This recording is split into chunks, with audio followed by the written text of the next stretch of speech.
Well, good morning. I'm in the yard now in Conestoga, PA, and I will keep you updated of things as the day goes, as I have thoughts or interesting, Coach Trucker calls them ass wagons. When somebody's acting like an ass, he likes to get it on his dash cam and show you. I might do that too. So we'll see how the day goes. Every day is a work in progress and a wonderful experiment. We're headed down 222 south, as you can see in the camera, at the Brownstown-Rossville exit. If you travel this road frequently, I'm sorry. It's pretty calm right now though, so I thought I'd say hello.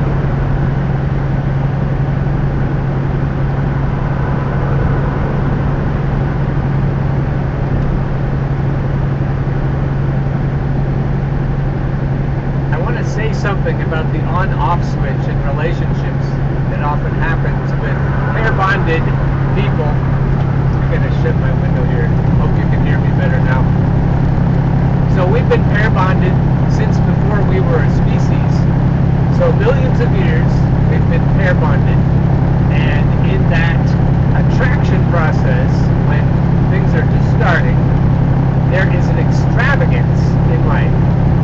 From the female, there's an extravagance that the female of the partner, of the partnership, expends, extravagance of energy that she expends at the beginning of the relationship.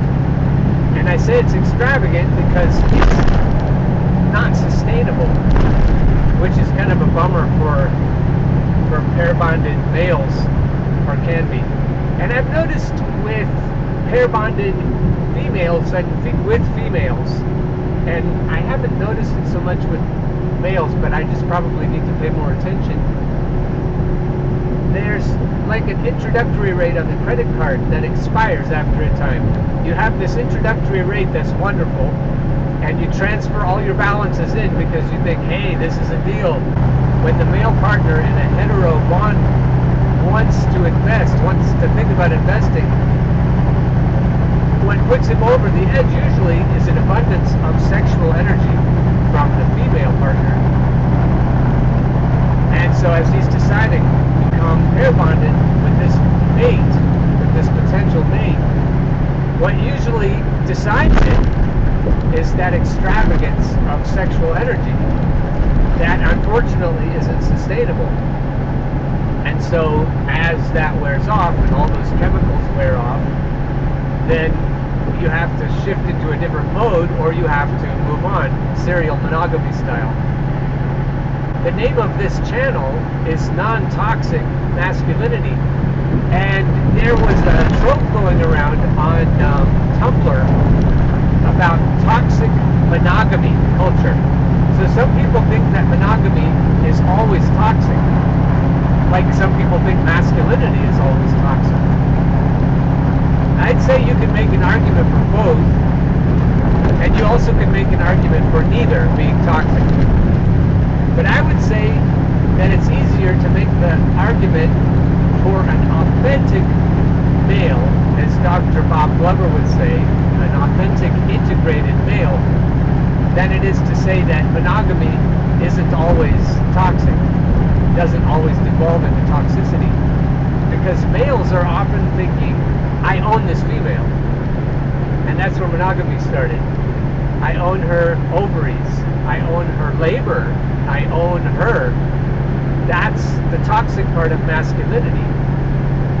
And monogamy, I submit, is the most toxic part, and that it is patriarchal, and that mostly, even though women perpetuated, it's mostly perpetuated and originated by males, by patriarchs. So we have this idea that men own women, and most of all they own their sexuality. So if you're in an open relationship or polyamorous, in 1 3/4 miles, keep right to US 30 West. Thank you, Garmin. So if you're in that kind of a relationship, then you aren't necessarily feeling ownership. Although I've noticed with swingers and with poly people, there can be a lot of possessiveness and ownership, even though they have sex with other people. They still feel very possessive and attached. If we go back, I'm going to slow down to 55 here so I can keep my safety bonus record, whatever. See how many people I get piled up behind me when I go to the speed limit. So that idea of ownership is toxic, I think, and so even though poly people and swingers and people in open relationships can be less possessive, they have to work at it, and it isn't automatic. It doesn't go with the territory. You have to make conscious effort to let go.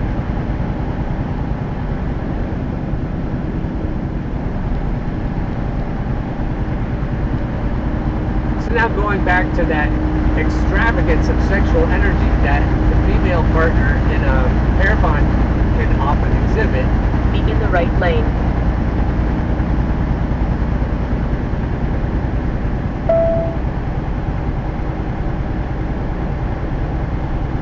Hold that thought. So if you're pair bonded with someone, you might start to feel possessive of that energy, as though you're entitled to it. You own it. It's a patriarchal thought. And if you're in an open relationship, there's a real antidote. There's a cure possible. Because if your partner is at that point with you where you've become a mere mortal, because in her head, when everything's new, you can do no wrong. Everything you do is charming. And that new relationship energy makes you more attractive than you actually are. And after that energy wears off, she looks at you and she sees the person who leaves his underwear somewhere or socks somewhere or other, rolls the toilet paper wrong, squeezes the toothpaste wrong. Everything comes into play that you didn't notice before, that she didn't notice before. So you go along and you're suddenly, and this is, I call it a switch that flips, the new relationship energy, it can gradually shift. I've seen that, but also it can just flip off. And when it's off, she doesn't look at you the same way. She doesn't see the same kind of person. She still loves you, but she's not in that mode of acquiring you, of making sure you're going to be there for her and help her with any offspring that come along. She can start to take you for granted, and you can start to take her for granted. And then that energy, the snap, crackle, pop that you love so much, both of you at the beginning, isn't as easy to come by if it comes at all. But if you're in an open relationship, she might start to feel those feelings for someone new. And then you don't take her for granted. She might, if she's dating, she might have a number of people where she has snap, crackle, and pop in her life. And you might love to see her with that energy again, but you don't own it. It doesn't belong to you, and may never again. Swingers sometimes fight this, or not fight it, they try to overcome it by bringing the new energy into the partnership when they have their exceed, and it helps them feel safer if they can see what's happening, if they can experience it with their partner. Or they have multiple sex, they have threesomes or whatever, they have foursomes. It feels safer because they know what is happening with their partner, and they feel as though they're sharing it together and they're including each other in it. But if you just date, if you have a partner who dates and you don't know what's happening and she doesn't know what's happening with you, you can still include each other in a way. You don't have to share every detail, although you can. But what you can do is celebrate that new energy that they're getting, sharing with new people, and you can bring it back in the form of excitement for each other by remembering how it was with you, and also by not taking each other for granted. You may see each other with new eyes when you start to see each other through the eyes of new partners, new people, new, conquests, if you like to look at it that way.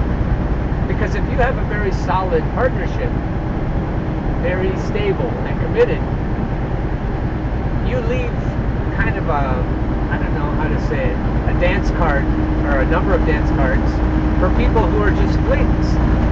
If you feel safe at home, then you don't necessarily have to feel as safe with your outside partners, outside conquests, outside adventures. And in that situation, you might have more freedom. You might feel more freedom because you always have someone to come home to. And so you can celebrate that your partner has that. Have to let this person in because there was a truck coming around me. I was explaining this to someone that I met on a social media site, and I was explaining because my non-monogamy is ethical. I fully disclose what's going on to any new people. The part that got bungled up there was that I said that she brings home new energy from her new people, and in a way her new people do all the work. The person I was talking to said, yeah, she gets the foreplay from the other guy, and then she's all ready for you when she gets home. And that is kind of how it is, but you need to remember, I need to remember, that I'm not entitled to that. I'm not entitled to anything. She doesn't belong to me. Her energy is freely given, or it's not consent. It isn't, it's coerced. It's not beautiful. It's not ethical. And so if you're sex positive, I think you have to keep the ethical in, and I think you have to keep the consent in. And so the patriarchal part, the most toxic part of masculinity, is that ownership.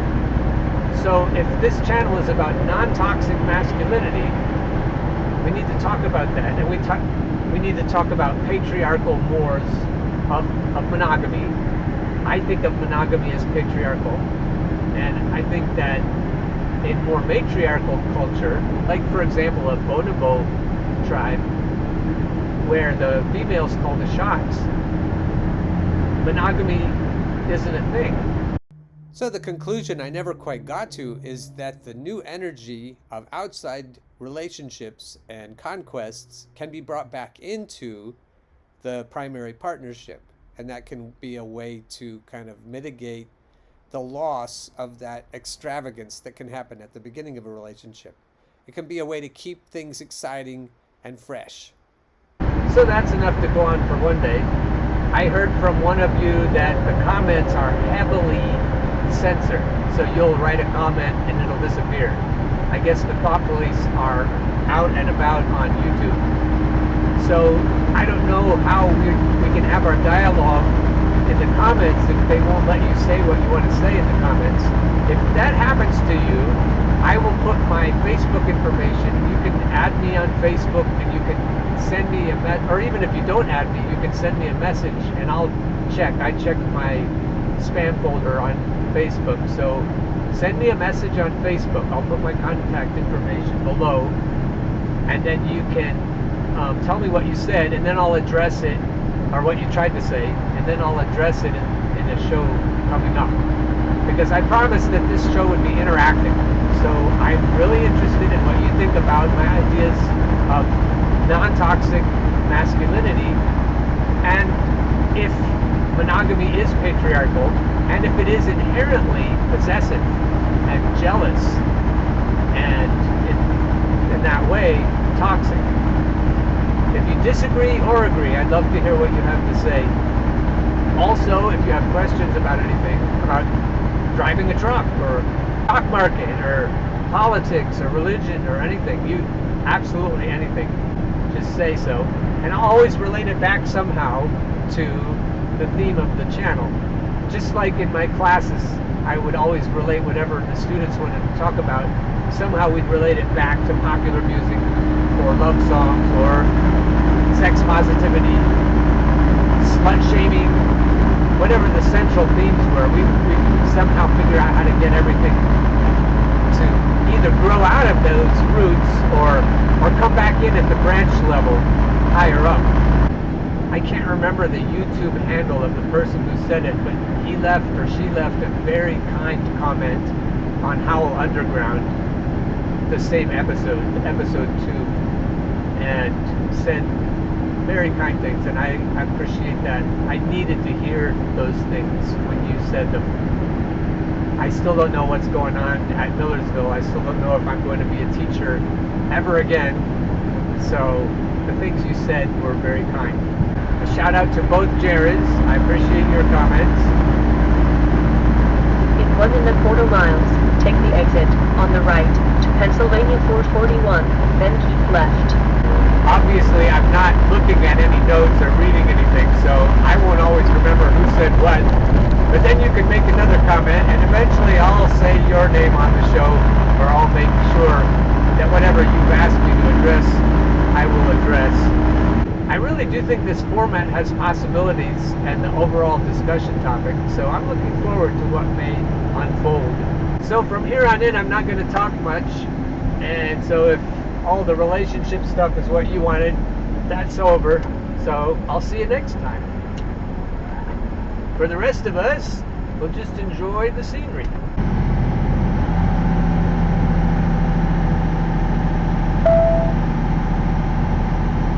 I have to turn my Jake brake off as soon as we get to that sign up there, so I gotta get slowed down to 25 and then turn my Jake off. Brake retarders prohibited within municipal limits. Now it's off, if you couldn't tell.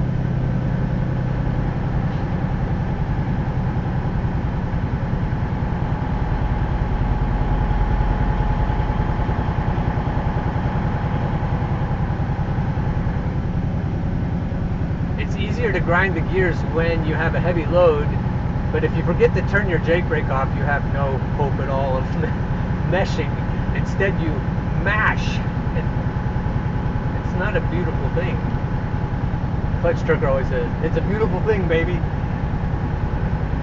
He drives a Freightliner Coronado. This is a Freightliner Cascadia. And they're pretty similar. They probably shift a lot the same.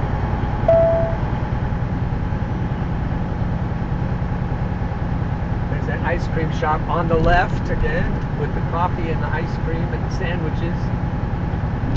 If you're ever in Columbia, Pennsylvania, shout out and maybe we could meet for ice cream. Clutch Trucker often bumps into people that watch his show around and about. Maybe if he comes through Pennsylvania, we'll be able to chat.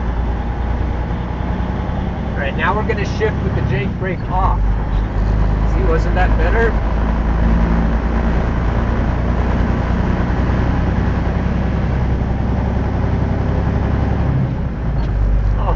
Smooth like butter.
can barely see the windmills in the fog up there on the hill, on Turkey Hill.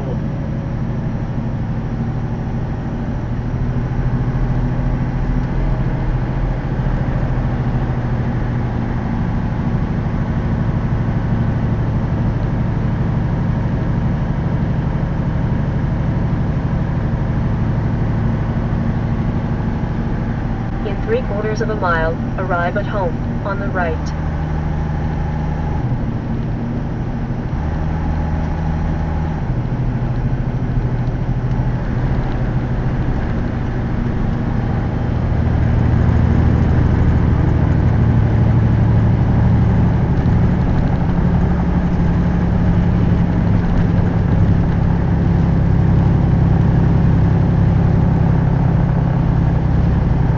Four-ways on.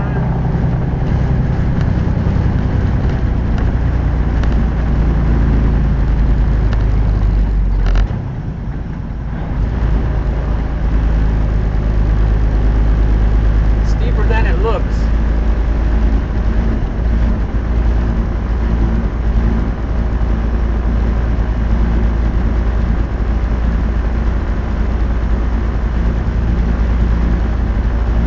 In 1/4 mile, arrive at home, on the right. Okay, Garmin. This is where the ice cream is. Different than where I took you last time.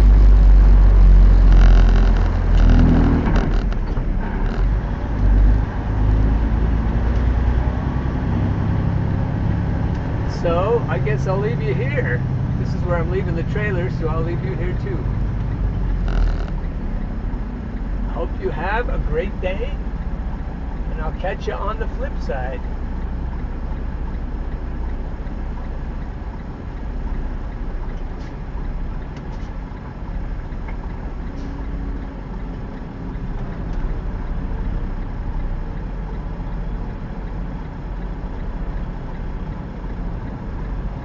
Hey, I did that really well. Wish you could see it.